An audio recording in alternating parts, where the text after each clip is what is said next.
Buenas tardes. Vamos a presentar la conferencia que será impartida por el doctor José Luis Monuera, quien va a explorar la disciplina simbólica como método de enseñanza. Eh, José Luis González Monuera nació en Sevilla en 1964. Es una persona muy conocida de la Appleton Private University, conocida y sobre todo querida.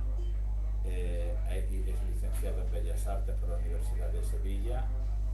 También en el año 1987 recibe el certificado de aptitud pedagógica y hoy quiere compartir con nosotros el oficio de cantero como símbolo de vida, sobre todo organizado dentro del Congreso Internacional de Misionarios y las ideas para hacer cambios circunstanciales en las personas.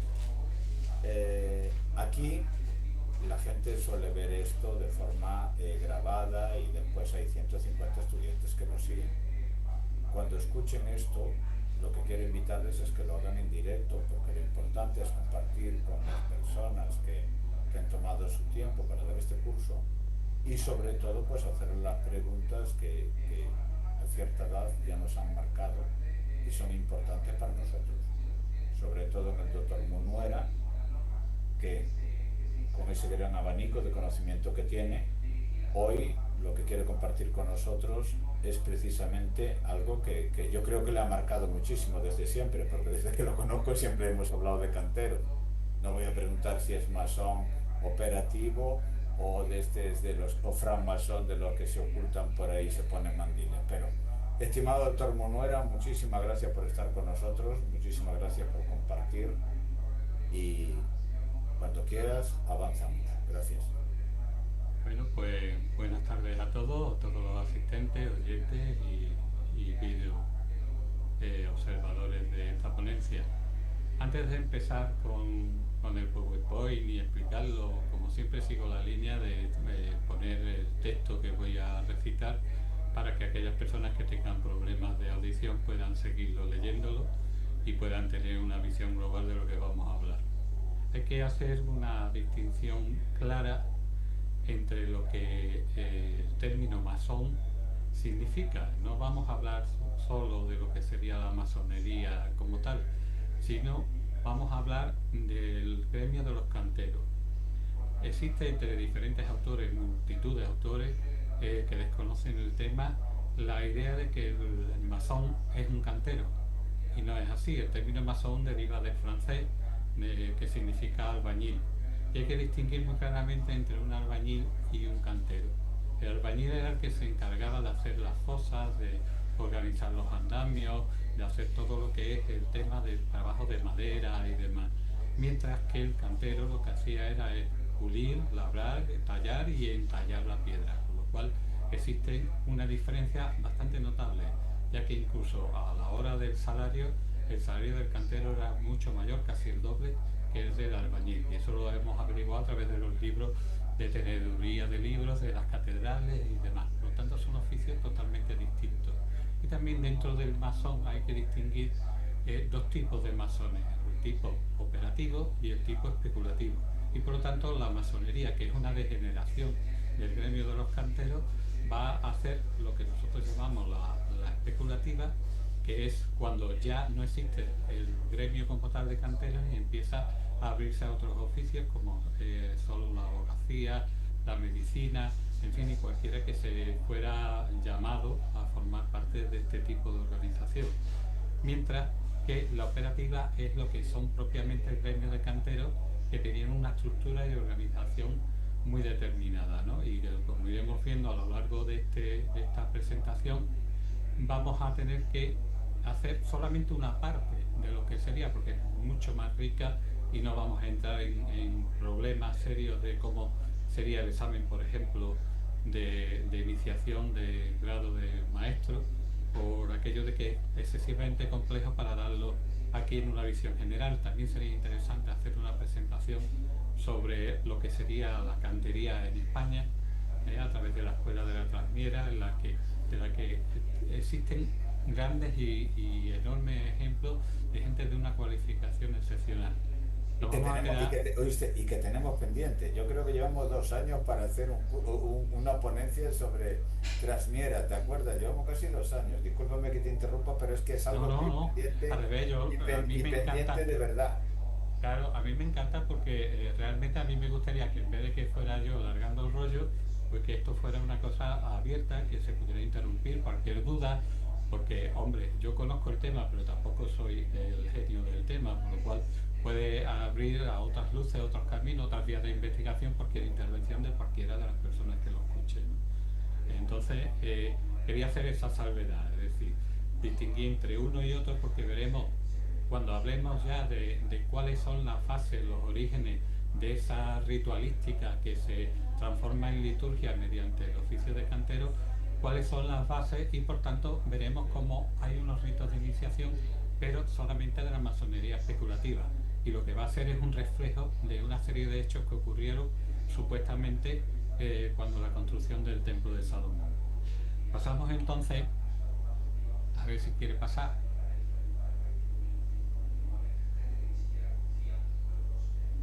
Vale, ha Amado pasado. nuestro, no ha pasado a la 2, no, no. Sí, pero espera, venga. Bien, para hacer cantero existía un periplo de formación que fundamentalmente era en su origen la ciudad de Lyon, ¿no? Que era la capital de estos gremios, y pasaba por diferentes etapas obligatorias. Esas etapas transcurrían desde la ciudad de Lyon, que hemos dicho que era la capital, por Marsella, por Bordeaux, por Nantes, por Toulouse, por Nimes, Rochefort, Angers, París, etcétera. ¿Cómo sabemos cuál es el recorrido? Porque justamente en estas líneas de sucesión de ciudades existían las mejores catedrales y eran donde las escuelas de formación se unían bajo una serie de casas gremiales en las que se organizaban mediante el maestro de obra que dirigía la obra de esa catedral y la madre, que era la pareja del maestro de obra, que era la que se encargaba de todo lo que era la subsistencia, los mandiles, el trabajo, la ropa, la limpieza, etcétera, ¿no? La comida y los turnos de comida. Entonces es importante porque vemos que es una especie de peregrinaje que va a realizar el cantero, ¿no? Así pues, este peregrinaje tiene un destino final, que es descubrir su propia realidad dentro de su propio laberinto, igual que inicia el Minotauro. ¿Qué es lo que hace que una persona vaya teniendo esa formación? Pues precisamente es ese conocimiento, esa evolución paso a paso sobre lo que está, sobre la experiencia que está teniendo en la construcción del conocimiento de las diferentes catedrales, ¿no?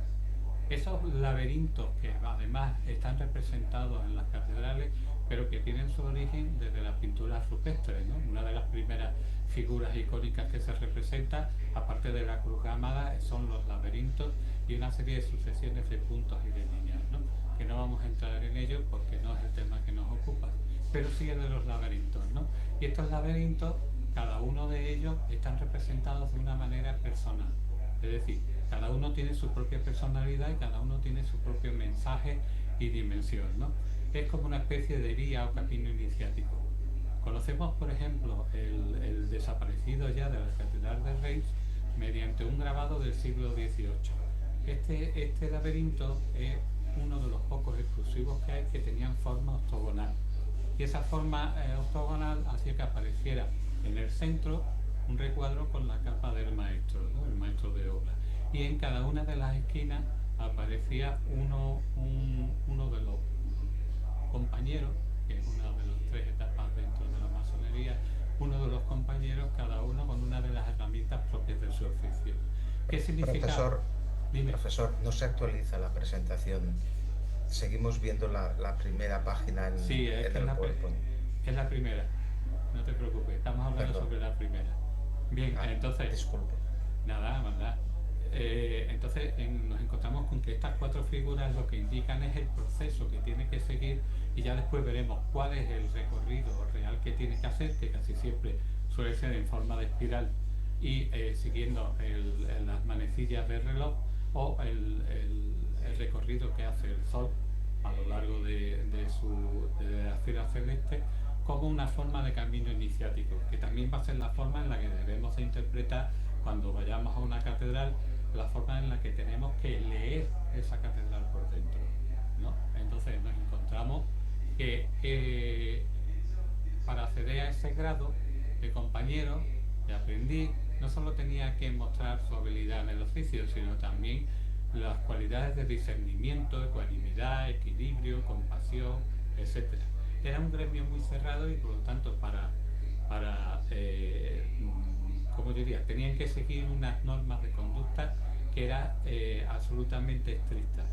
Si existía una pelea, si había una discusión, si había un problema de cualquier tipo o era un mal ejemplo, automáticamente eran expulsados del gremio de manera inmediata, no había ningún... Pero existen diferentes casos dentro del gremio de los canteros en los que esto se convierte en una excepción. Por ejemplo, Diego de Riaño, en la construcción de la Catedral de Sevilla, comete un asesinato al arrojar el mazo con el que estaba trabajando a un compañero que anteriormente lo había estado provocando, ¿no? También existe otro caso, también en la construcción de Burgos, de la Catedral de Burgos, en la que un cantero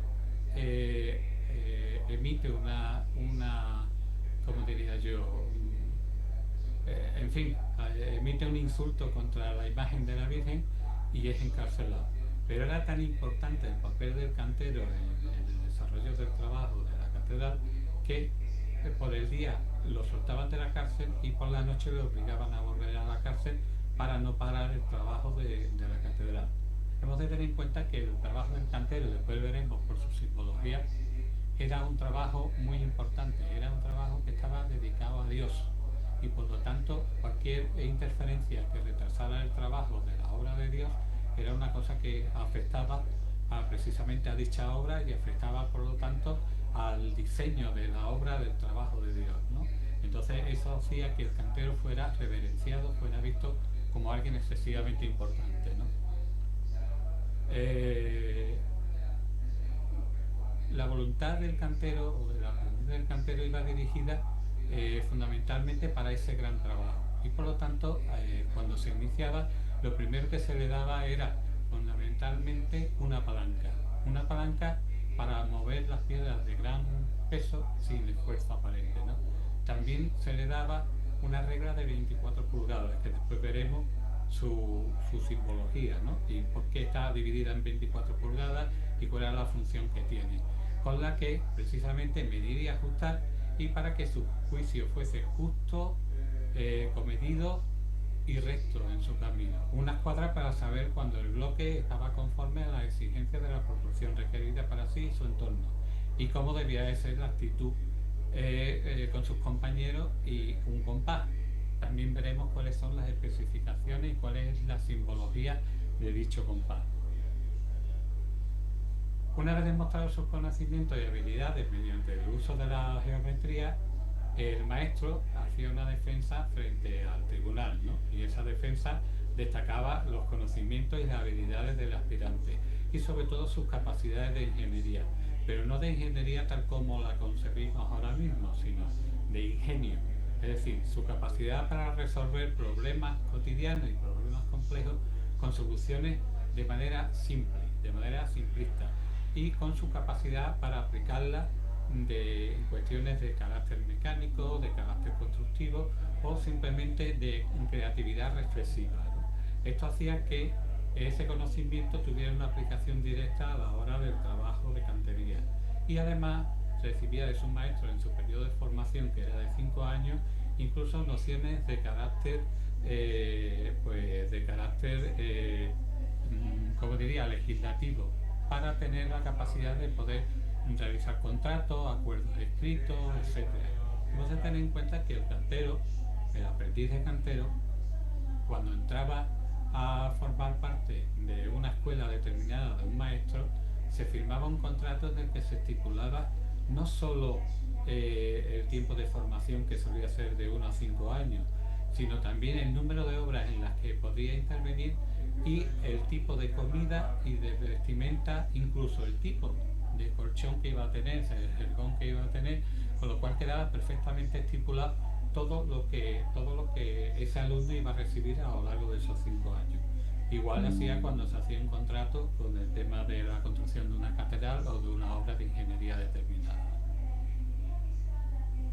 Una vez se tenía determinado la ubicación del recinto, que es una ubicación que no se dejaba al azar, es decir, se buscaba precisamente la ubicación de las líneas ley, donde se encontraban las líneas de fuerza de la Tierra, cuál era el lugar ideal para precisamente que se produjera esa comunión entre el cielo y la tierra, pues se encargaban de iniciar la colocación de la primera piedra tres, vamos a ver que los números aquí son muy importantes, tres constructores que daban comienzo a la obra. Posteriormente, una vez que se había colocado la piedra cúbica, que era la base, que después hablaremos de ella, la base de toda gran obra, el trabajo de construcción real lo llevaban a cabo 7 maestros constructores. Y una vez que se había terminado la obra, para consagrar el edificio, eran 9 los constructores. Ahora veremos la característica mágica de esa numerología aplicada precisamente a la construcción del edificio, ¿no? Se trataba precisamente de dotar a este edificio de una cierta aura mágica, de una cierta aura protectora, al mismo tiempo que dotarla de una cierta cosmogonía en la que las fuerzas telúricas y la unión del cielo y la tierra fueran base de esa unión, de esa forma de desatar esas energías de carácter protector en la tierra, ¿no? Mediante precisamente la construcción de la catedral. La piedra cúbica era aquella en la que se basa toda su filosofía de vida y existencia de los maestros constructores, ¿no? Y se ve representada en el soporte o en el trono de las vírgenes, a quienes dedican su advocación, que también se llama trono de sabiduría, y que posee la forma de dado, y por ello confiere un sentido alquímico fundamental. Vemos que en el rito que habíamos hablado anteriormente, esos 3 maestros que iniciaban la obra se convertían en 7. 3 por 7 nos da el número 21. Y el número 21 es el resultado de la suma de los puntos de cada una de las caras de los 6 lados del dado. Ese deambular por el universo de la alquimia nos permite acercarnos un poco más a lo oculto, al conocimiento oculto de los constructores, y nos permite ver, en vez de mirar, la obra en sí. Es decir, el conocimiento de estas pequeñas normas que van a hacer que esa construcción sea una gran obra es lo que nos va a permitir abrir los ojos a un nuevo conocimiento, no solo a quedarnos en la superficie. Como podemos entender, todo este proceso hay un marcado proceso esotérico y en cierta manera místico, ya que el número 4, que simboliza la Tierra con sus 4 puntos cardinales y demás, se asocia con el número 3, que simboliza el cielo. ¿Y por qué simboliza el cielo? Porque es el resultado de la unión de las 3 naturalezas de Dios, ¿no? Es Padre, es Hijo y es Espíritu Santo. Y la unión del 3 y el 4 es lo que nos va a dar el número 7, que es precisamente el número de constructores de esa catedral. Por lo tanto, ese número nos va a dar idea de la comunión entre lo terrenal y lo celestial, entre lo material y el mundo espiritual, y de lo visible y de lo invisible, con lo cual nos va a marcar este edificio con una función muy específica, que sería la de elevar y trascender a la materia, de tener una comunión con lo divino, con lo espiritual. Claro, para llegar a este proceso, el artífice, el que lo hace, tiene que tener también esa formación y esa comunión espiritual. Por lo tanto, tiene que ser hombre recto de proceder y de maneras y de formas, ¿no? 9, que es el número que se acerca al final, que es el número completo, que es el número de los constructores que consagran esa obra magna de Dios, es el cuadrado de 3. Es decir, son 9 los constructores que terminarán esta obra, y este número será íntimamente ligado al 1. ¿Y por qué el 1? Porque, como ya hemos dicho anteriormente, son las 3 naturalezas de Dios, y por lo tanto es la única naturaleza de Dios. Dios se divide en 3, Padre, Hijo y Espíritu Santo. 3 veces 3 es el número 9, que es el que ha manifestado esa forma dinámica, ¿no?, con el universo primigenio, que tiende a unirse y fusionarse en una sola figura. 9 son los meses necesarios para el alumbramiento, por lo tanto 9 son los maestros que tienen que dar a luz a ese edificio que está en comunión directo con Dios. La novena simboliza también que el punto está cercano al final, que el tiempo se ha completado y que se está llegando al fin de la obra. Y vemos por tanto como toda la potencialidad del 1 se completa y se cierra cuando el 9 vuelve a esa unidad primigenia, representando a los 9 constructores, el símbolo del trabajo necesario para dar comienzo al trabajo terminado, al fin de esa obra. Existía también entre los pitagóricos, y por lo tanto también en esta regla de cantería, la ley del secreto, que les impedía revelar los secretos conocimientos de unos a otros que no fueran iniciados. Así que quien quebrantaba este secreto automáticamente era expulsado y era en algunos casos incluso amenazado de muerte, ¿no? La base también de la regla de la cantería también conserva este secreto, y este secreto se basa fundamentalmente en los estatutos de Ratisbona, en Alemania, en 1459, donde se manifiesta de manera específica, y cito textualmente, que ningún trabajador, ni maestro, ni jornalero enseñará a nadie, llámese como se llame, que no sea miembro de nuestro oficio y que nunca haya hecho trabajos de cantero, cómo extraer el alzado de la planta de un edificio. Ello obligaba al aprendiz recién ascendido a no revelar ninguno de esos conocimientos adquiridos y a permanecer en el más absoluto de los secretos. Tal era el secreto que mantenían los canteros, que ellos tenían incluso un lenguaje, una especie de código propio de su oficio. Ese lenguaje se llamaba pantoja, y es interesante que con una breve búsqueda en internet podemos encontrar el diccionario de la pantoja, de cómo ellos usaban ese argot propio de su gremio para mantener unas conversaciones, mantener unas comunicaciones específicas tan solo de ellos, ¿no? Y que nadie que no perteneciera a ese entorno pudiera conocer. Al igual que había sucedido con los alumnos de la escuela pitagórica y su pentagrama, entre los canteros existía una serie de signos y señas de identificación que no podían ser revelados, ¿no? Y una vez terminado el proceso de aprendizaje e iniciación, se le daba esa marca de cantero. Es curioso, y si investigamos por internet también vamos a encontrar un estudio muy serio y que además sigue vivo, sigue ampliándose. Yo he tenido la suerte de poder participar con algunas marcas de cantería de Matala, de Portugal, en las que se analiza el origen de algunas de esas marcas de cantero, y no es cosa singular, sino que algunas de esas marcas llevan implícito una serie de mensajes muy determinados, ¿no? Como incluso la síntesis de cómo desarrollar la planta de una catedral, etcétera, ¿no? Entonces esos signos de cantería no solo eran usados para marcar la piedra que se había trabajado y poder cantar las hiladas y demás, sino que también se usaba como una especie de mensaje críptico para aquellos que vinieran detrás pudieran conocer quién era el autor de esa obra de cantería, y además qué mensaje posible oculto podía tener. También al iniciado se le daba un compás, una escuadra, una plomada y diferentes niveles. Todas esas imágenes, todos esos símbolos los adoptaba la masonería, pero la masonería especulativa, no la operativa, que es la que estamos nosotros aquí desarrollando. Todas esas enseñanzas pasaban por vías fundamentales, ¿no? Y esa arquitectura aportada por los constructores romanos era la base, una de las dos bases fundamentales en las que se desarrollaba el conocimiento de los canteros. Uno era precisamente el de los constructores romanos, que era la Collegia Fragorum, en la cual se citaban las normas básicas de construcción y los diferentes tipos de labor de la obra, con respecto a los diferentes tipos de muros, diferentes tipos de materiales, argamasas a aplicar, etc.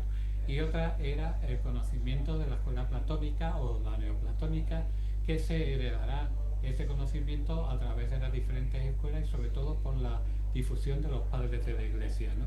Y ese conocimiento precisamente será el que se aplicará en la construcción de catedrales y diferentes organismos monásticos y demás que siguen unas mismas leyes y reglas de tipo matemático que se considerarán sagradas, aquello de la proporción áurea y demás, y como secreto profesional que va a mantenerse dentro de la logia, dentro del seno de la logia de estos gremios de canteros.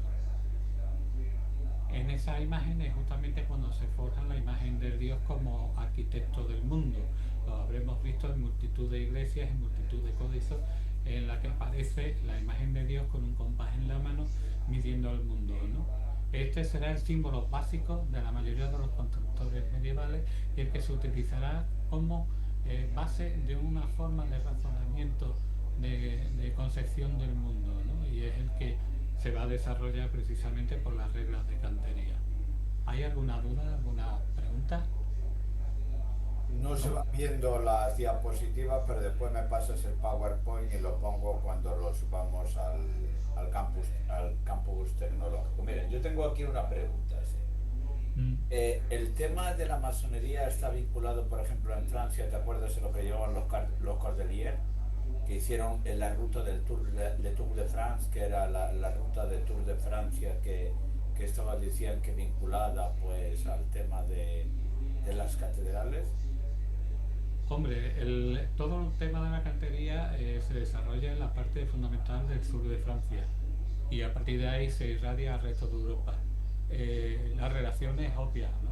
También existe, si ya lo extrapolamos del mero conocimiento de la cantería, existe un desarrollo de la constelación de Virgo en lo que es la geografía de Francia. Con lo cual esa misma la podemos transponer a la constelación también de la Virgen María aquí en España. Es decir, las catedrales y sus ubicaciones no están hechas al azar, están estudiadas sobre el plano y sobre la geografía del país en el que se desarrolla. Y como he dicho al principio, en la primera diapositiva sí seguía una escuela en la que se seguía un itinerario con la obligación de cuando llegaba el cantero a la casa gremial de transferir el conocimiento que había adoptado de haber trabajado en otras catedrales a los demás maestros, ¿no? Con lo cual había una especie como de comunión de conocimiento en la que las diferentes soluciones que se habían dado en las catedrales, en las que se había formado el neófito, el que llegaba nuevo a la casa del oficio, pues se encontraba precisamente con ese enriquecimiento, ¿no? Entonces podemos encontrar que no solo el trabajo de las plantas del desarrollo de las catedrales, sino también incluso en el trabajo de las gárgolas, en el trabajo de la simbología propia, vamos encontrando una serie de imágenes, de figuras que son todas con un plan iconográfico igual. Es decir, cuando hablamos de una boca del infierno vamos a encontrarnos con una boca de un ser monstruoso que tiene, en vez de pelo tiene almenas, que en la boca todo lo que devora lo expulsa por abajo. Entonces nos vamos a encontrar con una serie de planes iconográficos preestablecidos, pero que van a ser los mismos en todas las catedrales, lo cual conlleva que existe un conocimiento básico, ¿no?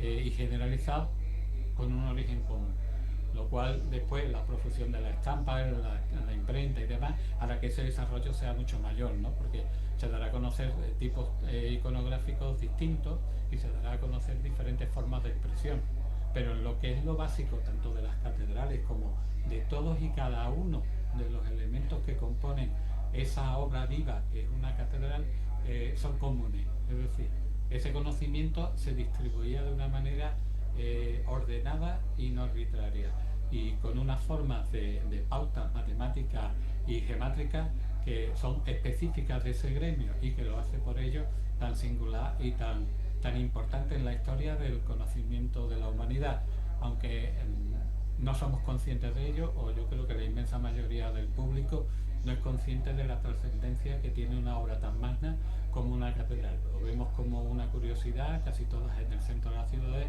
pero en realidad son el alma mater de cada una de las ciudades donde están representadas. Y hay algo que me marcó muchísimo cuando hablamos de las líneas ley. Mucha gente ahora en la modernidad utilizan el péndulo como forma de entrar en contacto, bueno, qué decir, con las líneas ley.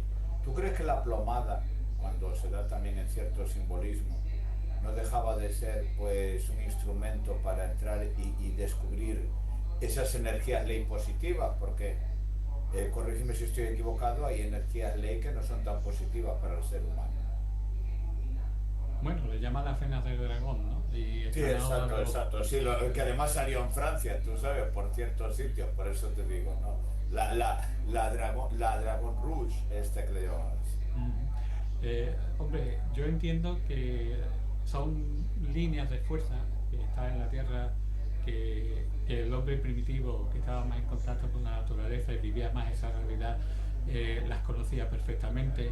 Coinciden con muchas de las ubicaciones de los menires, con muchas de las ubicaciones donde se encuentran pinturas rupestres muy determinantes, no aquellas solo de manos y demás, sino en las que existen multitud de figuras iconográficas que dan lugar a casi la iconografía actual del siglo XX, con todo tipo de figuras zoantropomorfas y demás. Entonces nos encontramos con que existía antiguamente una riqueza de simbología y de imágenes iconográficas que difícilmente ha sido superado. Cuando se habla del hombre primitivo, sobre todo nosotros con la soberbia que caracteriza al hombre del siglo XXI, de creer que lo sabe todo, realmente somos niños comparado con el conocimiento tan, que no básico, sino tan profundo que tenía de la naturaleza del conocimiento, ¿no? Por parte de los constructores y por parte realmente de casi toda la cultura medieval. Yo en diferentes ocasiones he defendido, incluso en mi tesis, que la etapa tan oscura que decían del medievo no era tal, ¿no? Era una etapa riquísima en la que convivían las tres culturas con una convivencia casi pacífica, y en la que lo que no era capaz de transmitir uno lo transmitía otro, con lo cual era vasto el conocimiento. Nada más que tenemos que ver el florecimiento tanto de la medicina como de las artes, como de la poesía, como del arte constructivo, que difícilmente se ha llegado a volver a esa riqueza. Hoy día tenemos mayor posibilidad de acceder al conocimiento y es mayor el número de gente que desprecia ese conocimiento, ¿no? Y claro ejemplo lo tenemos con nuestros políticos y con gran parte de la gente que hoy día ejerce el gobierno de nuestras naciones, no solo España, sino en general. Y ahora continuamos, simplemente una última pregunta. ¿Tú crees que las catedrales y la obra pues, de esos constructores operativos, no especulativos, hoy en día está castrada? Sí, primero porque no existe ese conocimiento. Es decir, hoy día el arquitecto es una persona que funciona a sota, caballo y rey. Existen unas normas muy estrictas, existe un conocimiento de la arquitectura, en fin. Yo no creo que sea mejor que el que se tenía en aquel entonces. Nada más que hay que comparar que las obras de ingeniería hoy día, como por ejemplo el puente de Catarroja y demás, no son capaces de resistir la fuerza de la naturaleza, y sin embargo estas obras constructivas de que estamos hablando, catedrales, monasterios, puentes, han pasado siglos por ellas y ahí están. Es decir, la soberbia del hombre del siglo XXI sigue dejándole ciego a la realidad de otro tipo de conocimiento, ¿no? Totalmente. Pues continuamos, profesor, seguimos ahí aprendiendo. Muy bien, pues uno de los arquitectos por el cual además conocemos gran parte del conocimiento precisamente de la introducción de los canteros es precisamente un masón, por llamarlo de alguna forma, del siglo XIII, que fue Villar de Oencourt.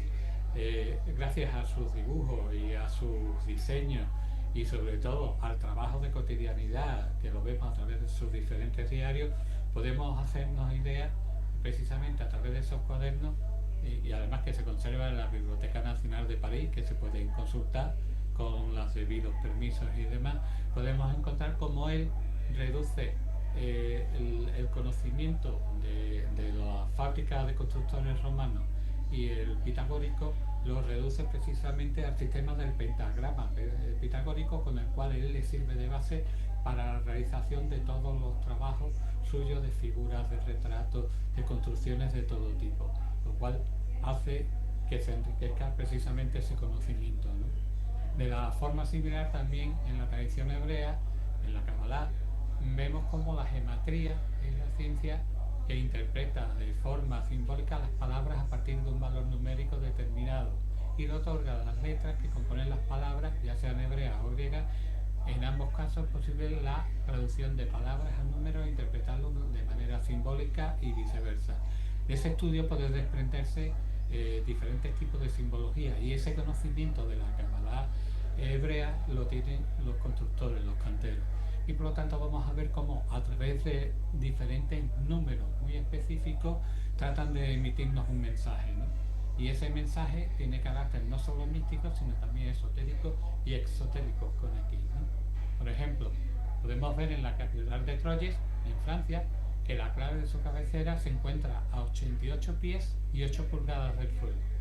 Si se unen cifra y número, obtenemos la cifra de 888, que al transmutar dicha cifra mediante la geometría, obtenemos el nombre de Jesús en griego, Isus, IHSOUS, al que pertenecen los siguientes valores numéricos: I18, ahí está, hay un error tipográfico, H200, O70, U400, S200, lo cual nos daría una suma de 888.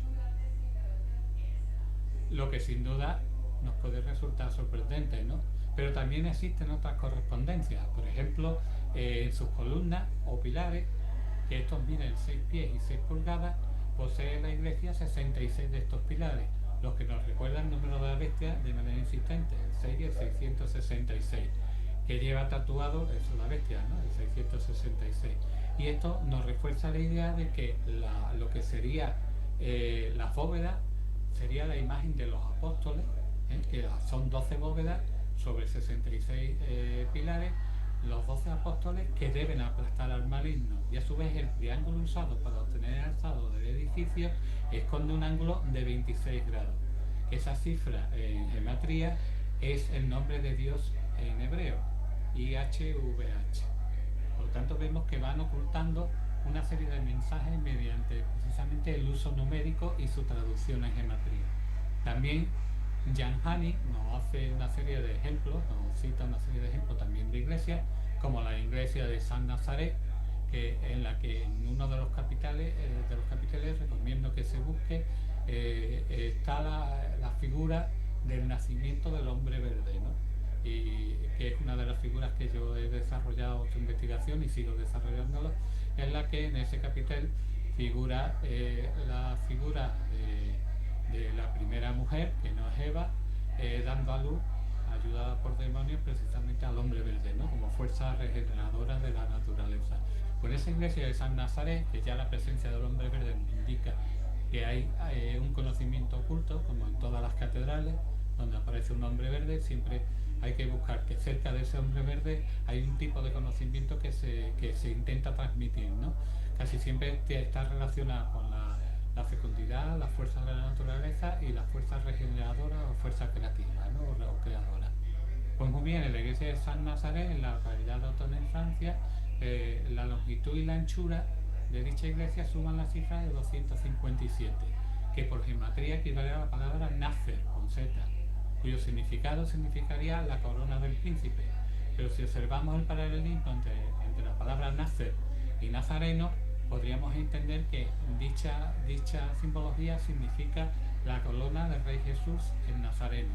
Este tipo de simbología numérica también la podemos encontrar en la Catedral de Notre Dame de París, que posee una longitud de 390 pies, lo que determinaría precisamente a escala la dimensión de la ciudad de los cielos, es decir, la Jerusalén celeste. Según la revelación del Apocalipsis de San Juan, nos indica que las dimensiones de la Nueva Jerusalén serán de 12.000 estadios de ancho e igual dimensión de largo y de altura. Cada estadio, según la medida de la antigüedad, equivalía a 185,20 metros del sistema métrico decimal actual y 144 codos en la altura de sus muros. La dimensión de un codo en la antigüedad se determinaba por la dimensión del extremo de la mano hasta el codo del mismo brazo. Es decir, sería un cubo o un estadio regular de 2.222,4 kilómetros de largo por 2.222,4 kilómetros de ancho y 2.222,4 kilómetros de altura y una muralla de 70 metros de espesor aproximadamente. Es decir, las dimensiones son colosales, ¿no? Estas combinaciones numéricas hacían que al ser utilizadas por los constructores desde muy antiguo, se basaran precisamente en las dimensiones dictadas por Dios a Salomón para la construcción de su templo, ¿no? Estableciendo una relación numérico-esotérica entre lo divino y lo humano, al ser precisamente dictada supuestamente por Dios. Y es claro que el cantero recrea esas dimensiones para crear ese plan divino en su construcción, ¿no? Convirtiéndose en un eslabón del conocimiento recibido, ¿no? Y heredado precisamente del maestro de obra, que va a ser la base de la sede del conocimiento de la masonería actual, es decir, de la masonería especulativa, que es el maestro Irán Akif, ¿no? Y precisamente lo práctico y lo espiritual van de la mano para unirse en este oficio, precisamente para ser como una especie de intermediario entre Dios, que da las dimensiones y comunica la necesidad de crear ese tipo de templo, y el mundo, manifestándose precisamente a través de esas obras. Esa armonía del universo se va a reflejar en su trabajo, en las proporciones, los volúmenes, en las ideas y en todos aquellos elementos que, como ya hemos citado, son fundamentales para ese conocimiento general y esa evolución del conocimiento dentro del mundo del cantero. Y esta transmutación provoca que cada piedra, cada ornamento, cada elemento de una catedral tenga su propio vínculo con lo sagrado, pero también tenga su propia simbología y su propio conocimiento. Ese resultado creará esa armonía con el todo y por lo tanto transformará el oficio en liturgia. Y eso es importantísimo porque si, por ejemplo, en la realización del trabajo de cantería, un cantero arruinaba una piedra, tenía toda una liturgia alrededor de esa piedra arruinada. Primero porque se consideraba que el trabajo de una catedral era para mayor gloria de Dios, y por lo tanto cualquier elemento que retrasara ese momento de culminación de la unión de lo divino en la tierra, de lo divino en lo terrenal, hacía que se rompiera ese equilibrio, y por lo tanto el cantero no solo era sancionado con que tenía que reponer en su propio salario la piedra arruinada y tenía que trabajarla fuera de las horas para no retrasar el conjunto de la obra de Dios, sino que existía un rito porque esa piedra, que era parte de la obra de Dios y por lo tanto era un material sagrado, se retiraba de la obra, se tapaba con un paño negro y se enterraba en sagrado. Con lo cual nos da idea de la importancia de cada uno de los elementos y de los movimientos de cada momento de esa construcción, en la que su objetivo era eso, el mundo divino en el mundo terrenal, ¿no? Valiéndose por ello de ese proceso alquímico, de ese proceso de transmutación en el que tanto alquimia como astrología impulsarán esa obra, ¿no? Creando una muy completa y rica iconografía que va a ser la base de la iconografía del románico y del gótico, ¿no? En la que en su interior se realizarán distintos ritos iniciáticos y que va a hacer que el diseño siga una forma de lectura propia y única, exclusiva de ese tipo de construcciones. Así pues, como hablamos al principio y como al principio cité, la forma de realizar el recorrido por el interior de esos templos tenía que ser partiendo desde el centro, que era el lugar donde se estudiaba que confluyeran todas las fuerzas, tanto telúricas como simbólicas como espirituales, y mediante un proceso de camino en espiral ir recorriendo la catedral por el interior, ¿no? Completando dicho recorrido siguiendo el camino del sol, el conocimiento que es la luz, a través de toda la catedral hasta adquirir el conocimiento completo, ¿no?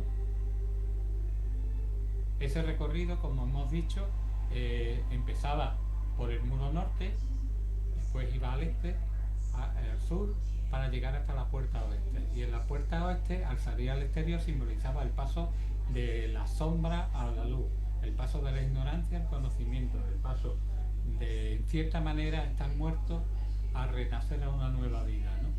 Proceso que la masonería después hablaremos un poco de cuál es ese proceso iniciático del nacimiento a la nueva vida como nuevo hombre en el conocimiento de la nueva realidad del hermano masón, pues es un símil con el recorrido que se realiza en la catedral, ¿no?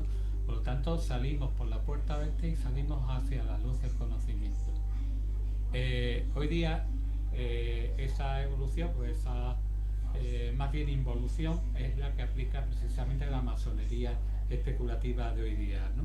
En la que precisamente toman como base los conocimientos del maestro Irán aquí y desarrolla todo su proceso, que está basado precisamente en la muerte y descubrimiento del cuerpo del maestro Irán aquí, ¿no? El rey de Tiro ofrece ayuda a Salomón para construir el templo y le manda a Irán aquí, quien la Biblia lo describe como un hombre hábil e inteligente. Lo describe en Crónicas 2.13 y 2.14 y lo cita, y cito textualmente: hijo de una mujer de las hijas de Edán, más su padre fue de Tiro, el cual sabe trabajar el oro, plata, bronce, hierro, en piedra y en madera, en púrpura y en azul, en lino y en carmesí. Asimismo sabe esculpir toda clase de figuras y sacar toda forma de diseño que se le pida, con sus hombres peritos y con los de mi señor David tu padre. Es decir, es un hombre muy completo que tiene un amplio conocimiento tanto de la arquitectura como de la orfebrería, de las piedras preciosas y demás.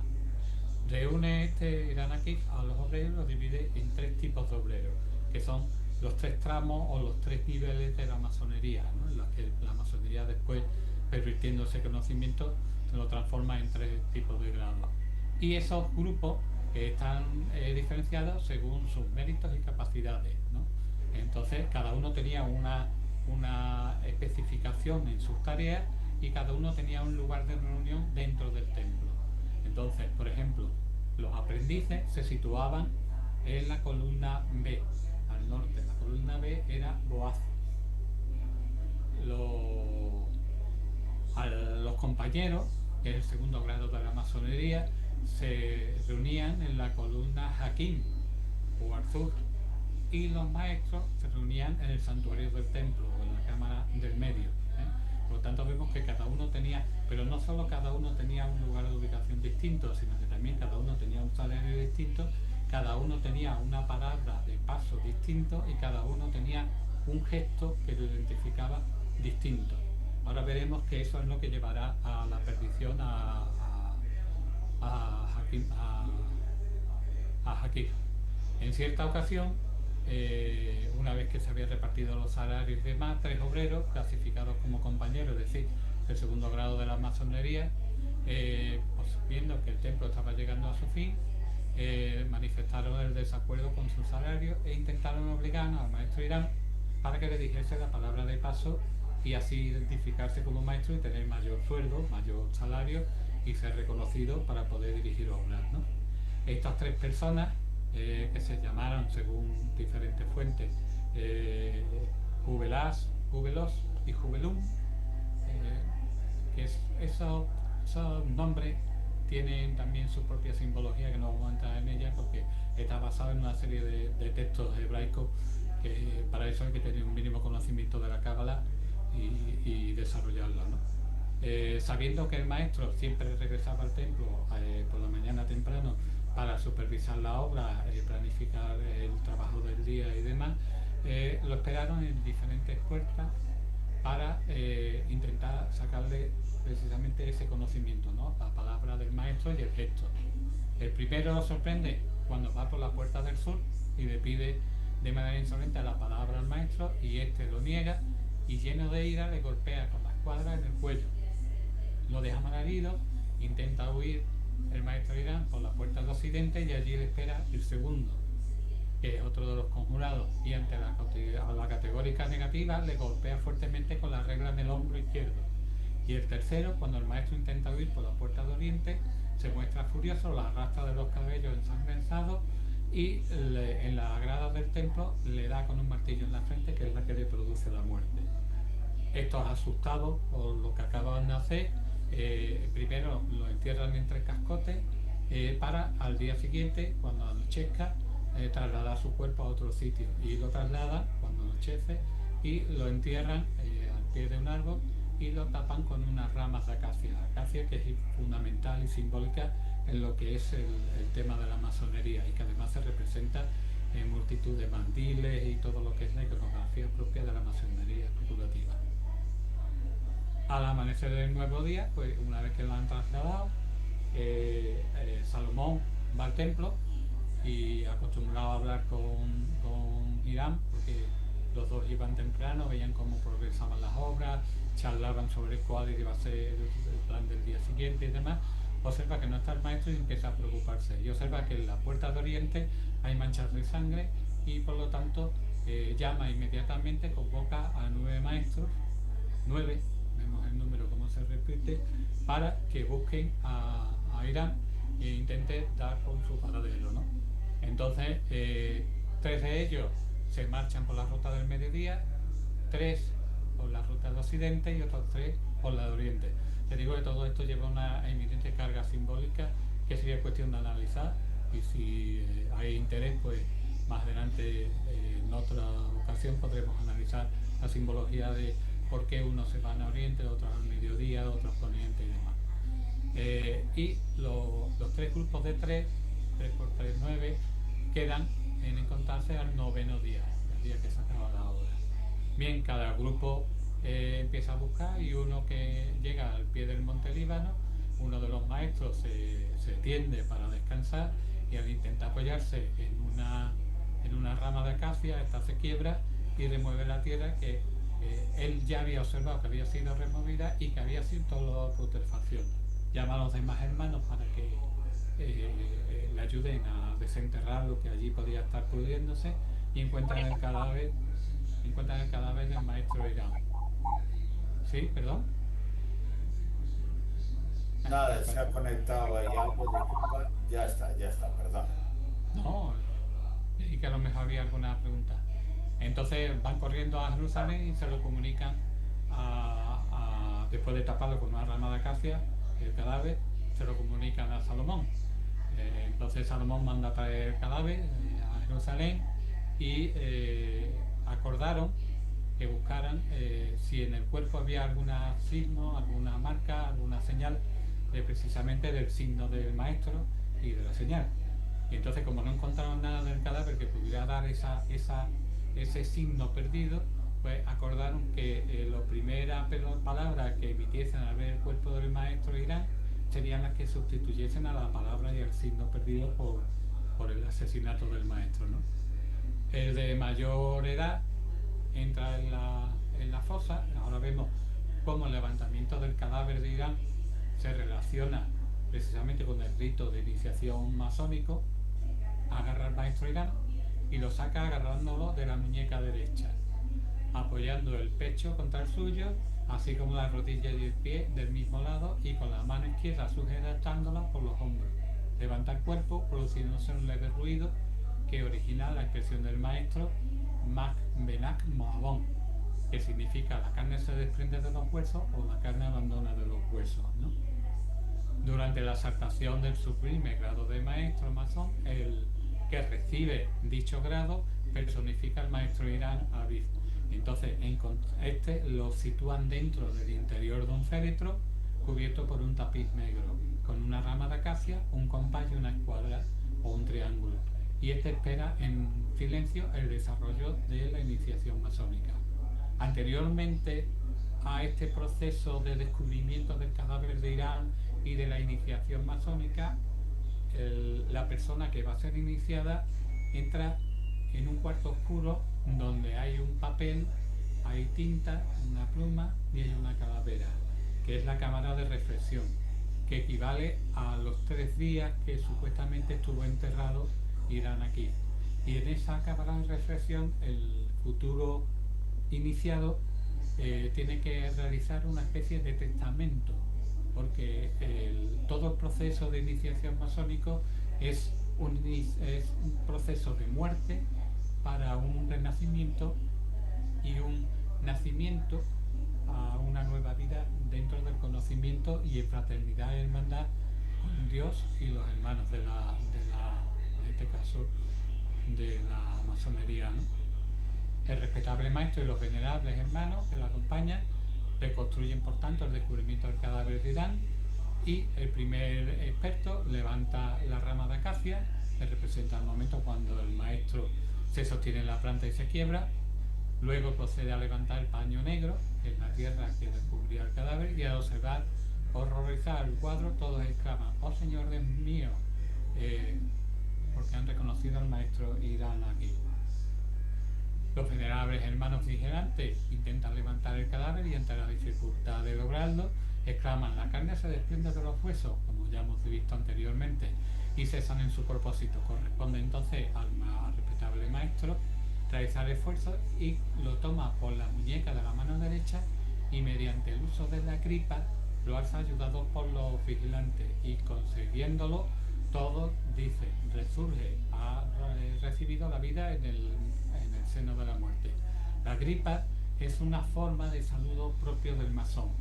Existen diferentes tipos de gripas, ¿no? La gripa va a depender de cada una de las logias de la masonería, ¿no? Fundamentalmente hay gripas en las que dos dedos, a la hora de dar la mano, dos dedos se extienden sobre la palma del otro. Otro es mediante una forma de garra en la parte inferior y en la parte superior, que hace como una forma de agarre, de amarre, etcétera, ¿no? Esa gripa se ejecuta como parte del saludo, como ya hemos dicho, con la mano derecha siempre, ¿no? Una vez que recibe esa iniciación, emerge de la tenebrosa tumba del pasado, ya lo hace como un hombre nuevo. En primer lugar, se refiere a la palabra que corresponde a la muerte y resurrección, Irán Agri, y quiere decir que el espíritu supera la materia. Significa que la carne se separa de los huesos y por eso se dice que hay que morir para poder resucitar. Si no se muere, evidentemente no hay resurrección.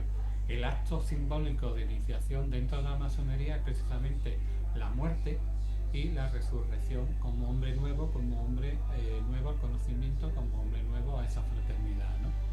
Los compañeros asesinos de Irán, Jubelá, Jubeló y Jubelén, pues fueron ejecutados, según dictó Salomón, de manera irrevocable, ¿no? Jubelá es la manifestación de la ignorancia y al cual se le cortó el cuello. Jubeló representa el fanatismo y se le arranca el corazón, y Jubelón personificaba la ambición y sería también ajusticiado cortando su cuerpo en dos partes distintas. ¿Qué significa la acacia? René Guéron nos habla de las espinas de la acacia y los hace equivalentes a los rayos luminosos. Ahí el carácter eminentemente solar que conserva esta planta. Es el símbolo masónico de la inmortalidad del alma y por tanto representa el verdor que siempre tiene en el desierto, ¿no? A pesar de las arenas del desierto y la inclemencia del tiempo. Aplicando el simbolismo de estas cualidades de la acacia, podemos también observar que la acacia es la única planta a la que no la atacan los insectos. Rechaza todo tipo de insectos perjudiciales, con lo cual esa misma situación es la que utiliza la logia para apartar de su conocimiento, para apartar de su luz a todas aquellas personas que no estén limpias de corazón, de alma y que tengan antecedentes que no sean dignos de formar parte de esa asociación. Por eso es importante la acacia y por eso en todos los signos se representa la acacia como forma de expresión de la lógica. El aprendiz representa al hombre en su niñez, en sus primeros pasos, con lo cual tiene los ojos débiles y no puede mirar directamente a la luz del sol, a la luz del conocimiento. Por eso su columna es la que está refugiada del sol, es la que se encuentra en el lado más frío, en la del norte. Trabaja simbólicamente también en el desbaste de la piedra bruta, desde el mediodía hasta la medianoche, como nos indica el maestro Zoroastro. Es decir, la función del aprendiz es en todo momento ir desbastando esa piedra, que esa piedra bruta no es más que el propio cantero. Es decir, que se va a ir desprendiendo de todos sus vicios, de todas sus imperfecciones, hasta hacerlo la base precisamente del nuevo hombre, la base del nuevo hombre dentro del conocimiento, dentro de lo que sería la formación completada de ese conocimiento y de esa comunión de Dios con el hombre o el hombre con Dios, ¿no? El grado del maestro conlleva la imposición de la banda de maestros. La banda de maestros, la banda de grado, es una tela de color azul, de entre 10 y 12 centímetros de ancho, que se coloca sobre el pecho desde el hombro derecho hasta la cadera izquierda, es de color azul precisamente por su aplicación de los signos del zodiaco, tiene dibujos alegóricos a la orden en hilo de oro, tiene también bordadas 2 ramas de acacia, ya hemos visto el significado de las ramas de acacia, precisamente como simbolismo de la inmortalidad del alma. Sostiene una alhaja, que es una escuadra sobre la que se cruza un compás abierto en 45 grados, ¿vale? Ahora después veremos el significado de que está abierto a 45, a 90 y a 60, y con una G en el centro, que representa la masonería y su gremio. La parte posterior de esa banda es de color negro, con una calavera y 2 huesos en aspa cruzados y 7 lágrimas impresas. Esa banda es la que se usa cuando se ha roto la cadena por el fallecimiento, la cadena de hermandad por el fallecimiento de un hermano, y entonces se pone en las ceremonias de duelo, en algunas de las exaltaciones de la logia y en las tenidas de grado. Es cuando se aplica, se le da la vuelta a la banda y se aplica de esa manera. El compás representa la justicia, con la que deben de medirse los actos de los hombres, y precisamente podemos observar en la puerta de la Catedral de Sevilla, en una de las fachadas, de las 2 únicas fachadas que están firmadas, concreto en la puerta del bautismo, como el maestro Norman, que firma la portada justamente encima de donde está la figura de Cristo, por encima, firma con una especie como de 4 parecido, con un ángulo hacia abajo, que contempla precisamente las cuadras, el compás y la regla, como una forma de indicación del grado de masonería, del grado que tenía como cantero, y como una forma de explicar simbólicamente que es conocedor de ese conocimiento precisamente. Las cuadras es la herramienta que de por sí permite poner derecho, es decir, conformar mediante las máximas de las reglas masónicas al profano y que yerra en su proceder, y precisamente para indicarlo y hacer recto su camino. Por tanto, la cuadra es la herramienta específica del que empieza la masonería, del aprendiz, mientras que el compás es la herramienta básica del llamado maestro.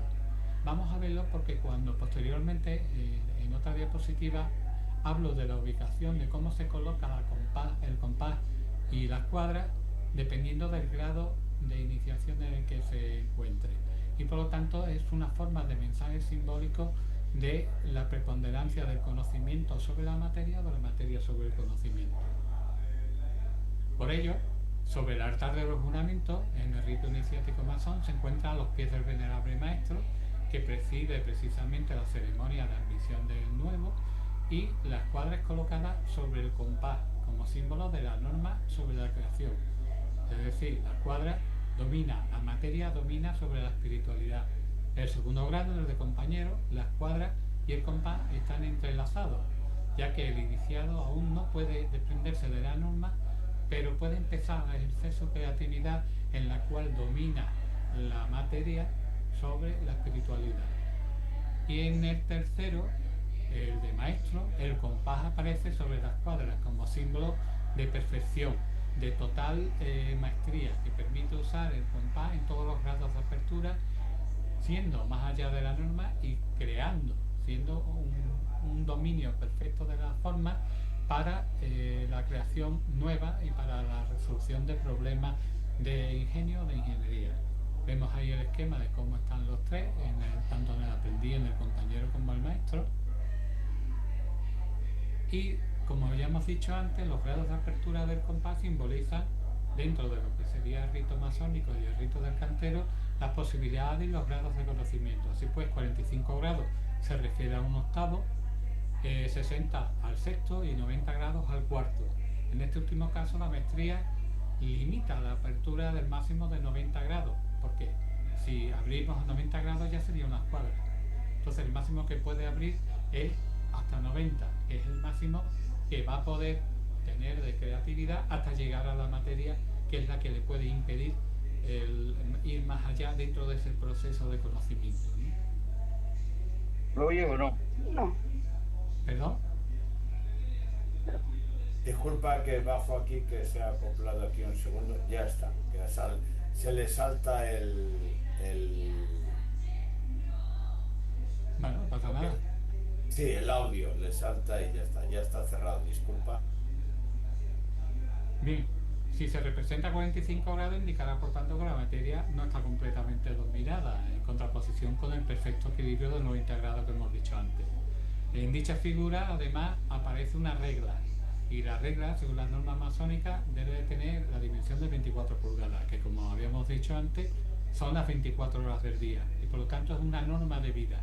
Es decir, 8 horas para el trabajo, 8 horas para el ocio y 8 horas para el descanso. Pero además, al ser recta y tener una medida, significa que debe de tener un paralelismo la acción del cantero con una forma de actuar recta, con una forma medida de la forma de trabajar el trabajo, pero no medida físicamente, sino medida de control. Y además sus actos, palabras y pensamientos tienen que ajustarse justamente a esa regla, ¿no? Es por lo tanto un elemento rectificador y de verificación, y por lo tanto indica también, al ser esa regla una línea continua, un símbolo de progresión lineal del conocimiento y por lo tanto de la iniciación del individuo.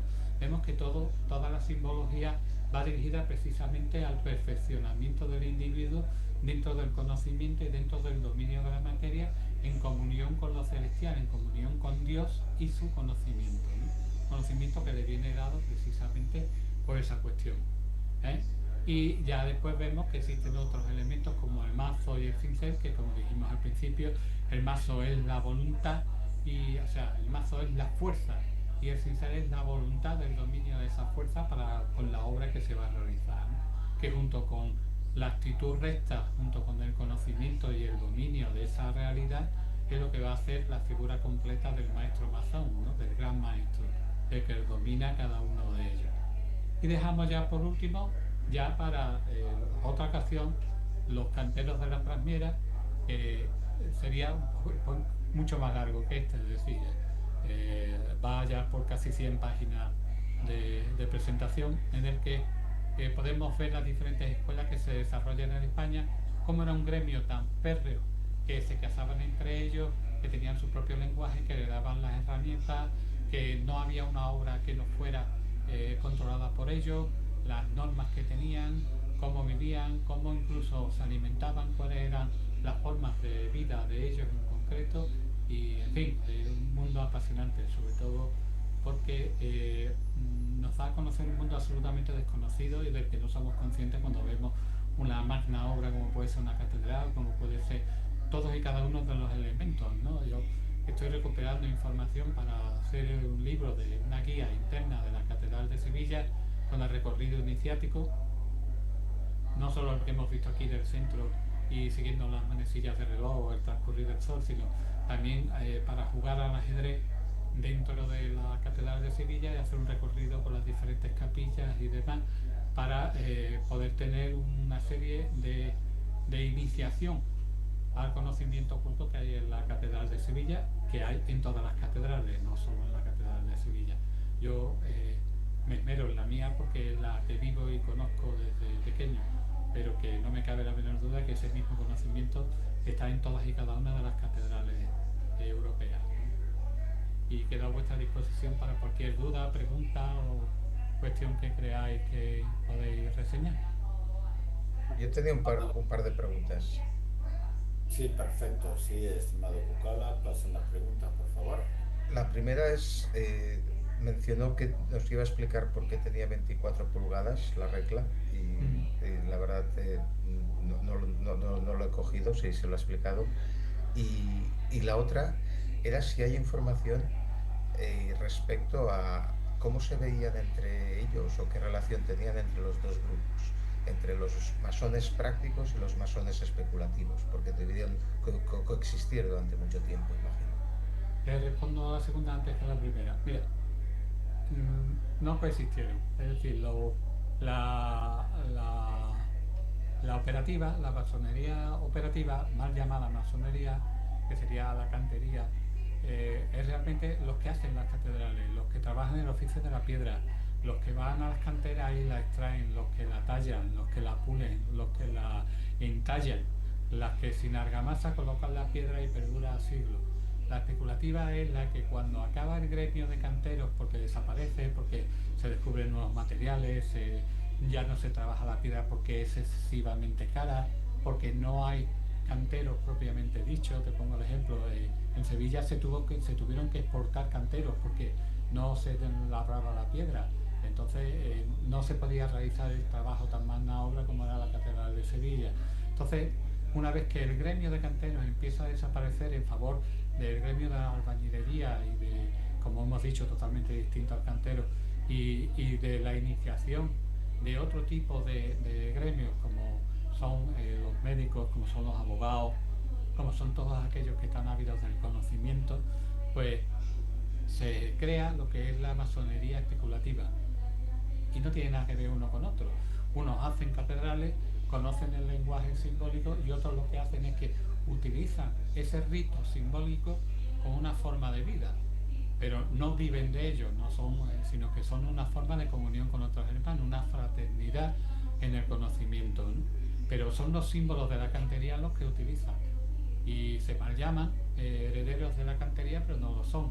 Igual que los templarios de ahora no tienen nada que ver con los templarios de aquella época, ¿no? Es decir, son herederos del rito, pero no son propiamente dicho ni canteros ni templarios. Son gente que ha heredado esa simbología y que la desarrolla y que viven en busca de ese conocimiento, ¿no? En las tenidas masónicas se desarrollan temas, se propone un tema y se desarrolla desde el punto de vista tanto material como espiritual, ¿no? Son procesos de formación espirituales. Aquí el proceso de formación era como el de los monjes, ¿no? De hora y labora. Aquí, mediante el trabajo, se llegaba a la espiritualidad. Ten en cuenta que estar puliendo una piedra te puede conllevar horas y horas de trabajo en la que tú estás solo contigo mismo. Por buscar un paralelismo, es como el artista que se encierra en su estudio y está trabajando horas y horas en la que estás solo contigo. Y la cabeza da muchas vueltas, por mucho que tú estés concentrado en lo que estás haciendo, la cabeza da muchas vueltas.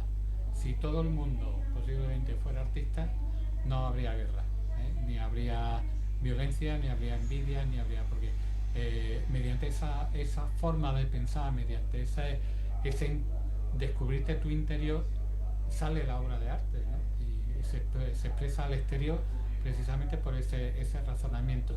La especulativa no llega a ese razonamiento porque no hace el trabajo bruto, no hace el trabajo físico, no desbasta la piedra, ya se encuentra la piedra desbastada, ¿sabes? No sé si te podía aclarar. Y con respecto a la primera, la regla de 24 pulgadas es porque a cada pulgada corresponde una hora del día. Son estas reglas rígidas que estaban compuestas de 3 cuerpos, pues una son 8, 24 la divide entre 3, son 8, cada una de esas 3 reglas pequeñas son 8 horas. 8 horas para el trabajo, 8 horas para el ocio o la familia y 8 horas para el descanso. Entonces, una regla lo que conlleva es tu norma de vida. ¿Qué es lo que tienes que hacer en tu vida? Si tienes que llevar una vida recta, pues trabajar, tu familia o tu entorno familiar y tu descanso. Es una forma recta de vivir. Si tú le restas horas al vicio o a lo que sea, al cachondeito o lo que sea, o al juego, le estás restando horas y por lo tanto no tienes una vida recta. ¿Sabes? La regla precisamente es la rectitud, lo comedido, lo que está indicado, una regla básica, una norma a seguir, es lo que indica la simbología de esa regla. Muchas gracias. A ti siempre. Pasamos a David Mendoza, que tiene ahí su pregunta. Hombre, David, un abrazo. ¿Qué tal? Un abrazo. Bueno, yo quería realizar unas apreciaciones. Me llamó la atención el tema de las espirales, ¿no? De los laberintos que comenta que están en muchas partes del planeta, quizás como, por ejemplo, como rito de iniciación, ¿no? Eso, cuando con la llegada del cristianismo, los propios romanos danzaban en espiral, ¿no? Para Y los de Beriche también. acercarse a la divinidad. Pero me ha llamado también la atención en la iglesia de Nazaret esta talla del hombre verde, quizás como esa asimilación o sincretismo dentro de masonería o cantería del mito de Osiris, es decir, el hombre verde, la regeneración, la creación de vida y la muerte, ¿no? Y todo vinculado en un sitio sagrado como una catedral. Y Sí. finalmente, Es que ten en cuenta una cosa, se supone que el hombre verde es hijo de la primera Eva y de los demonios. Cuando la primera Eva no quiso someterse a Adán, Lilith es expulsada del paraíso y se va al Éufrates y allí copula con los demonios y tiene diferentes hijos. Uno de ellos es el hombre verde. De hecho, Dios la maldice y hace que cada hijo que tenga después del hombre verde y de otros dos hombres, uno hombre pez y otro, no recuerdo si era hombre pájaro, cada uno de los elementos, ¿no? La maldice y hace que todos sus hijos mueran, ¿no? Entonces se tiene a Lili como un espíritu de la noche que mataba a los niños por aquello de la muerte súbita y demás, ¿no? Y tiene muy mala prensa Lili, cuando realmente es la primera mujer empoderada, ¿no? Que se niega a estar supedita a la pasión del hombre en ese sentido. Y claro, es una fuerza regeneradora y la iglesia lo que hace es que lo toma. De hecho, donde quiera que esté en la catedral, te vas a encontrar con que está cercana a la Virgen María y está como de guardián de esa pureza, de esa regeneración, de ese nacimiento a la pureza. Y nos lo vamos a encontrar con la curiosidad de que en la Catedral de Sevilla es la única que yo conozco, al menos en el mundo, que tiene dos hombres verdes preñados. Es decir, dos figuras de hombres verdes embarazados, preñados, no sé cómo decirlo porque no son mitad humano, mitad fuerza de la naturaleza. Es una fuerza arrebatadora de la creación, de la regeneración, y por eso está con la dadora de vida, que es la Virgen, y siempre está cerca. Aquella iglesia que tiene, iglesia, monasterio, catedral, que tiene un hombre verde, tiene un misterio, tiene algo, tiene un mensaje, tiene una simbología que no que oculta, porque siempre está a la vista, pero que te indica que ahí hay algo que debes de ver o debes de entender. Y esa norma yo la he seguido donde quiera que he ido, incluso en Batala, que estuve en un congreso hablando sobre precisamente las gárgolas de Batala y demás. Le comenté precisamente al director del monumento que buscara al hombre verde y exactamente estaba el hombre verde junto a hojas de acacia en una de las columnas principales donde estaba la piedra angular del templo. Es decir, es un proceso creativo, regenerativo y dador de vida, ¿no?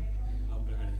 Eso es la figura del hombre verde, al que le dediqué una monografía y tuvo un premio nacional de investigación, nace de las cabezas calas allá por entre el 6000 y el 10.000 a.C. de la India y son interesantes cómo pasa Europa a través de los misioneros, llega al norte de Irlanda pasa a Escocia y a Inglaterra, llega hasta Francia, llega a España, pero no da el salto a África, ¿no? No hay hombres verdes en África. Sin embargo, sí hay hombres verdes representados en pinturas rupestres, es decir, estamos hablando de 30 a 50.000 años antes de Cristo, es decir, es una figura muy importante bajo mi criterio, ¿no? Por eso le dedico horas y horas a su estudio y le dedico horas y horas a su representación gráfica, como aquellos que me siguen en Facebook pueden ver que lo hago y lo hago como memento mori, lo hago como, en fin, le doy multitud de posibles interpretaciones, ¿no? Perfecto. Yo tengo una pregunta, estimado profesor, que hay algo que yo sé Un que... preguntón, ¿eh? Te preguntó total, pero bueno, yo aprovecho. Yo encantado, hace más de 6 meses que no... Es que no te preguntaba, o sea, que ahora ya está aquí operativo, genial. Mira, a mí algo que siempre me ha sonado sumamente extraño, ¿no? Por ejemplo, dicen en ciertos libros, y a veces lo hemos comentado, que la raíz de muchos constructores medievales derivan de los Collegia Fabrorum. Sí. Y en cambio, cuando vemos la tradición simbólica de los masones, influidos lógicamente por el cristianismo, pero después también de cierta francmasonería, te hablo de la tradicional, no de Memphis Misraim ni de cosas raras, ¿no? Nadie tiene una tradición vinculada a los arquitectos romanos, ¿no? Ni a la tradición latina, ni a la tradición romana. Siempre nos vamos un poco hacia la tradición hebrea. ¿Cómo ves tú eso?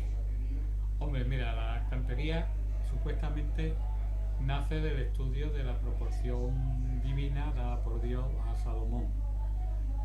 Pero los colegios de Fabrorum, de romanos, son los que inician junto con Vitruvio las leyes de la construcción. Entonces están hermanados en cierta manera. Lo que pasa es que supuestamente el conocimiento bíblico de la proporción áurea es anterior a la escuela romana. Entonces, cuando tú hablas de masonería, o hablamos de constructores o hablamos de canteros, son herederos de las dos escuelas. Una es el oficio, el conocimiento de la construcción, y otra es el conocimiento esotérico, es decir, uno la parte interior y otro la parte exterior. Pero La fíjate parte... qué cosa, perdona, ahora, antes de que... Sí. Discúlpame. Pero claro, por ejemplo, en los colegios Fabrorum, quien tenía una gran capacidad de construir, que tenía un simbolismo de unir lo divino con lo material, que ahora se sigue manteniendo en el Papa, era el pontífice, ¿no? El constructor de puentes, que también sigue Claro. manteniendo la OCA. Pero es que no tiene nada que ver una cosa con otra. Plantéate que el oficio de construcción, lo que tú bien dices, del pontífice, que era el puente entre los dos mundos, entre el espiritual y el material, entre lo divino y lo humano, pues quiera que no, era el dictador de las normas de construcción. Por eso los 5 libros de Vitruvio son tan importantes para lo que es el oficio de la cantería. Pero la parte, esa sería la parte exotérica, la parte que se ve, pero la parte esotérica, la parte interior, es toda la simbología, la numerología, la gematría, la simbología de cada uno de esos elementos. Entonces, hermana, el oficio de cantero hermana los dos. Por eso he citado como parte de la base esas dos ramas. El colegio Fabrorum de los romanos y la parte simbólica y demás dada por Dios en las proporciones áureas en las que se basó el templo de Salomón, ¿no? Que fueron directamente dadas por Dios según la Biblia. Entonces es una forma de comunión de ambos. Hoy día no existe ese conocimiento, ni existe el Fabrorum, por llamarlo de alguna manera, pero no existe el conocimiento esotérico, no hay simbología. Y cuando hay una simbología es pervertidora, precisamente de lo espiritual, ¿no? Yo me alucino porque estamos todos muy preocupados con lo de Gaza y demás, pero sin embargo no estamos preocupados con el genocidio real, que eso ha sido un genocidio de los cristianos en África, ¿no? Acuérdate que nosotros, la Appleton, estamos ahí luchando precisamente por lo que sucede en Nigeria, ¿sabes? Eso es, pues es una forma de eliminar la simbología del cristianismo, ¿no? A base de precisamente pues eliminar las figuras, eliminar las personas para imponer otro tipo de ideología. Pues estamos en un proceso similar en Europa, ¿no? En el mismo acto ayer de las víctimas de la Dana, en el acto organizado por el gobierno, que es tan responsable como el que gobierna la comunidad autónoma de lo que allí pasó, nos encontramos con que se hace un rito, pero se hace un rito no cristiano, se hace un rito, pues ¿cómo te diría? No me sale la palabra, pero sin ningún tipo de significado esotérico ni nada, seglar ni agnóstico, espiritual ni nada, ahí no hay espiritualidad, es solamente es un acto a la carne, no es un acto de espiritualidad. Y realmente lo importante, lo que de verdad hace que comulgue y que sea un acto, un rito importante, es la espiritualidad. En la Olimpiada igual se hizo un atentado contra la espiritualidad mediante la befa y mofa de una serie de cuestiones que atenta y que hoy día no perseguimos, nos callamos los cristianos en general, pero que la verdad es una forma de ir poco a poco socavando la espiritualidad europea en favor de una materialidad que no conlleva nada más que a eso, pues a lo mundano, a lo terrenal, al vicio y a lo que sea pertinente, entendiendo por vicio la mala materialidad, ¿no? No por vicio ni el juego, ni el sexo, sino la mala materialidad, el mal concepto, el abandono de la espiritualidad y de los valores. Pues estoy totalmente de acuerdo, porque los masones Tú nombraste a Son- René Guénon y no te olvides que René Guénon y Ébola hablaban precisamente de la caída de Europa, ¿no? No, Europa ya está perdida, pero el planteamiento es ese, es decir, no solo están acabando materialmente mediante la imposición de otras religiones y mediante la imposición, que no es una aceptación, es una imposición, porque si tú opinas en contra, eres racista, eres no sé cuánto, cuando, pero ellos sí pueden opinar en contra de lo tuyo, pues esto es una forma de acabar con la espiritualidad europea que ha sido precisamente la que ha gobernado el mundo y por la que se ha llegado a tratados de paz, de concordancia, y sin embargo lo estamos destruyendo, igual que estamos destruyendo el concepto de familia, igual que estamos destruyendo el concepto del amor y tantas cosas, ¿no? En favor pues de una cierta degeneración en el campo sexual, en el campo social, en fin. Si te fijas, el paralelismo con la cantería, que tenía unas normas muy estrictas de forma de vida, de forma de ordenación, pues eso, de un modo de vida basado en lo espiritual y su reflejo en lo material, en la tierra. Es decir, era gloria a Dios mediante el trabajo mundano que hacemos aquí, mediante el uso de la simbología, del conocimiento, en fin, todo eso se está perdiendo y se está perdiendo a marcha forzada. Es decir, basta con ver un telediario para darte cuenta de cómo se está arrinconando en favor de... Y es lo de ayer, que era un ritual laico, muchas rosas, mucha historia, pero no había esencia, no se iba a la realidad porque no le importa a nadie, ¿no? Según nos quieren hacer ver y quieren estandarizar. Que no nos importe la espiritual, no nos importe lo simbólico y que sí nos importe solamente lo material y cuidado, no quiero hacer mucho. Te tienes que conformar con lo que te arrojemos, ¿no? Como los perros en la mesa del banquete. Los del banquete son los que nos gobiernan y el resto somos perros a comer sus migajas. Me estoy yendo mucho por lo político. No, estás hablando, bueno, el símbolo es así, el símbolo es etéreo y no es lineal, no es algo Claro, es que acompaña al hombre desde la noche de los tiempos. Y por desgracia lo estamos perdiendo. Estamos perdiendo frente a la materialidad, frente a lo estúpido de la informática, estamos dejando que se nos maneje y estamos perdiendo la esencia. Estamos con la IA, con el no sé cuánto, con todo lo que tú quieras, maravilloso, pero estamos perdiendo la esencia del hombre. Ya no se habla de filosofía, de hecho se ha eliminado de los planes de estudio, que es lo que te hace hombre de verdad, lo que te ayuda a razonar, a plantearte, a buscar una cierta espiritualidad donde no la hay o donde la hay y hay que buscarla. Eso se ha perdido en favor de un materialismo estúpido, ridículo y del like inmediato, de la satisfacción momentánea, de la serotonina inmediata para yo seguir tirando del carro, pero en realidad somos todos unos desgraciados que no somos conscientes de nuestra propia existencia y que no somos capaces de ver lo que hay, que está ahí, y es que está ahí, pero no somos capaces de verlo. Primero porque no tenemos formación. Basta con ver cualquier programa de televisión, las preguntas tan nimias y tan estúpidas que te hacen, la mayoría de la gente no sabe contestarlas. Viven una vida vacía, sin profundizar en el conocimiento que tan fácil es acceder a él, ni en sí mismo, por supuesto en sí mismo ni de coña, ¿no? Se busca lo superficial, el cuerpo perfecto, quiero ser perfecto, no sé qué, quiero ser guapo, pero se olvida todo lo demás, se olvida lo espiritual, se olvida el alma si es que la tiene. Y lo importante cuando tú pasas por una catedral es que tú eres capaz de traslucir ese alma, eres capaz de traslucir esos sentimientos. Tú te metes en una catedral.